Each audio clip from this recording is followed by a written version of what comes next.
I'm working on my Toro 824 QXE. The drive belt needs to be replaced, and I'm working on doing that. So there's a guard here that needs to be removed. There's a bolt down here and this bolt here at the bottom of the handle.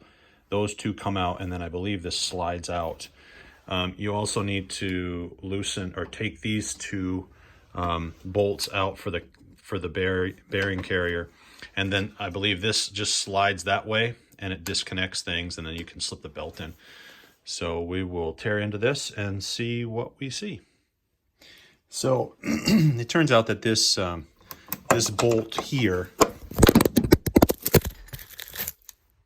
so it turns out that this bolt has two nuts on it. It has a nut on out here, and then there's a nut inside, which is why I can't get this out. So I'm gonna have to pull this up, stick a wrench in there, and then get it out.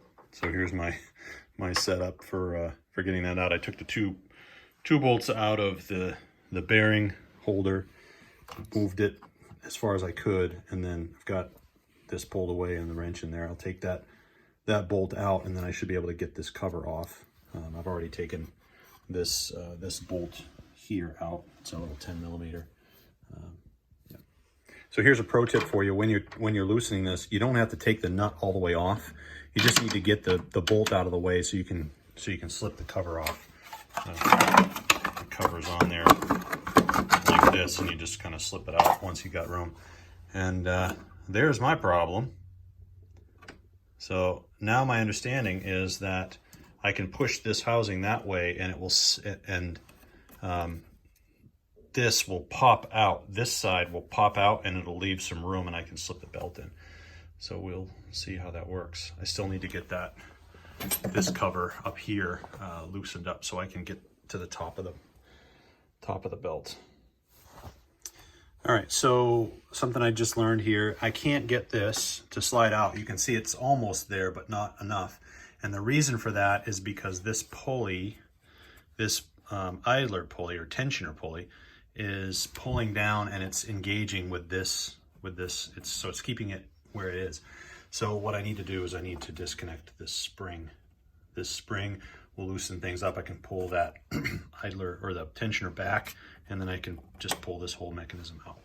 All right, now that I've got that tensioner spring off and I've pushed the tensioner pulley back, now I can push on this, and you can see that provides space for me to get the new belt in.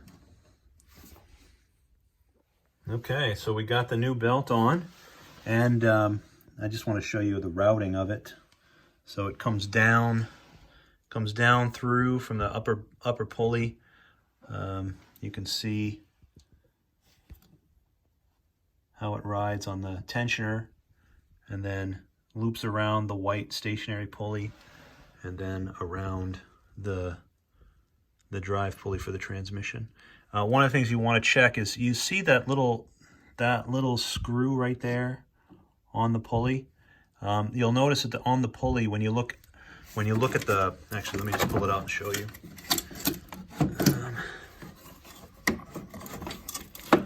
You see that little hole in the pulley right there? If you look down in there, you'll see that screw going by. There's two holes in the pulley and two screws. Make sure that those are intact. They're kind of like shear pins. They function like that. If they're broken, you can put the new belt on there and get it all put back together, and this pulley will just spin on the shaft because those are broke. So just double check those while you're there.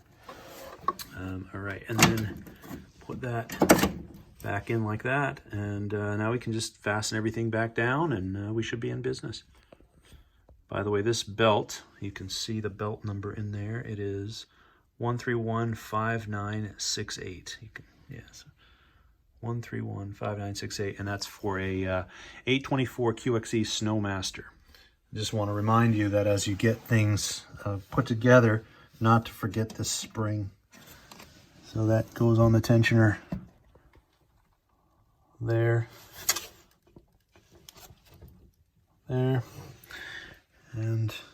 fastens to the frame there. Yep.